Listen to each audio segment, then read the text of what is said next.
Seperti inilah penggerebekan yang dilakukan petugas gabungan dari Korpol Airut Harkam Mabes Polri dan Ditpol Airut Polda Jatim di salah satu rumah di kawasan Socah, Kabupaten Bangkalan beberapa hari lalu.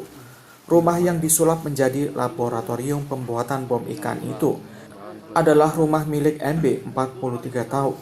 Di rumah inilah MB biasa merakit bom-bom ikan dengan bahan-bahan peledak kimia berbahaya seperti potasium kloret, sodium perklorat, belerang, lengkap dengan sumbu peledak siap pakai. Dari tangan MB, petugas menyita bahan baku perakitan bom ikan berupa potasium kloret sebanyak 2.400 kg dan bahan-bahan detonator lainnya. Selain itu, petugas juga menemukan satu poket sabu yang diduga digunakan pelaku saat membuat bom ikan. Pengungkapan kasus tersebut berawal dari informasi masyarakat yang melaporkan adanya praktik perakitan bom ikan di wilayah Bangkalan, Madura. Informasi tersebut segera ditelusuri dan dilakukan penyelidikan hingga akhirnya berhasil melakukan penggerebekan di rumah MB dan menemukan beberapa ton bahan baku pembuatan bom ikan. Tak berhenti sampai di pelaku MB. Petugas kemudian melakukan pengembangan dan pelacakan terkait asal-muasal beberapa ton bahan baku bom ikan yang didapatkan MB.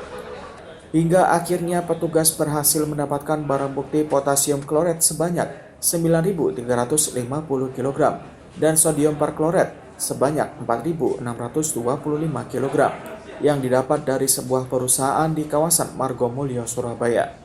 Bahan-bahan peledak itu akhirnya diamankan petugas lantaran diduga ilegal karena tak dilengkapi izin kepemilikan sebagaimana mestinya. Kepala Baharkam Mabes Polri, Komjen Pol Agus Andrianto yang hadir dalam press release tersebut mengatakan, selain biasa merakit bahan-bahan tersebut menjadi bom ikan, pelaku MB juga biasa menjadi pemasok atau supplier bahan-bahan pembuatan bom ikan tersebut.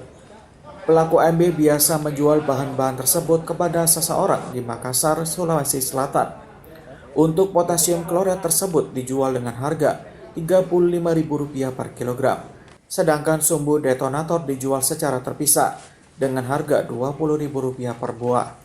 Total barang bukti yang didapatkan dari tangan MB dan perusahaan pemasok bahan-bahan tersebut kepada MB sebanyak 16.375 kg atau setara kurang lebih 16 ton potasium kloret dan sodium perkloret. Selain itu, Komjen Agus juga mengklaim efek dari pengungkapan kasus tersebut. Pihaknya telah menyelamatkan Laut Indonesia dari bahaya bom ikan yang dapat merusak terumbu karang dan spesies ikan maupun biota laut lainnya. Karena satu bom ikan memiliki daya ledak radius 50 meter persegi. Sehingga dari keseluruhan total barang bukti, daya ledak dapat menimbulkan kerusakan seluas 350 hektar. Tim gabungan telah berhasil mengamankan satu orang tersangka berinisial MD dengan barang bukti bom rakitan dan bahan sejumlah 2,4 ton potasium klorat yang pada saat itu